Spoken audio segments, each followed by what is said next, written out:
So, we've sent to you yesterday evening a statement from... Given the deplorable killing of 16 people and the injuring of reportedly more than 1,000 others during protests in Gaza, mostly on the 30th of March, we are gravely concerned that further violence could occur during demonstrations planned for today and in the coming weeks.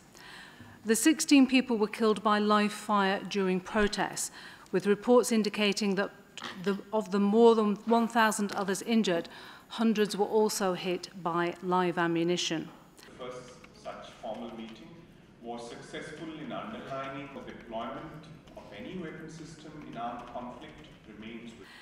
Given the large number of injuries and deaths, the ominous statements made by Israeli authorities in the days leading up to the protest, as well as indications that the individuals killed or wounded were unarmed or did not pose a serious threat to well-protected security forces, and in some cases were actually running away from the Green Line fence, there are strong indications that security forces used excessive force.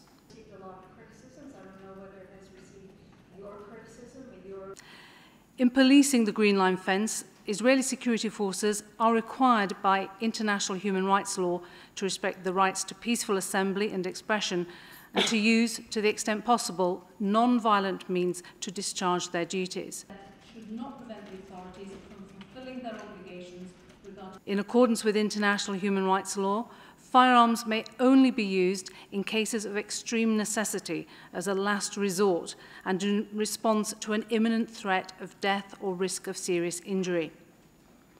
While a minority of protesters reportedly used means that could be dangerous, the use of protective gear in defensive positions by law enforcement officials would have mitigated the risk and should not have led to recourse to lethal force. Impunity for crimes of the past. Thank you. The reason that we are speaking now quite forcefully is the fact that further protests are planned for today and in the coming weeks, and that's why we're making this call on both sides to really work to prevent further loss of life.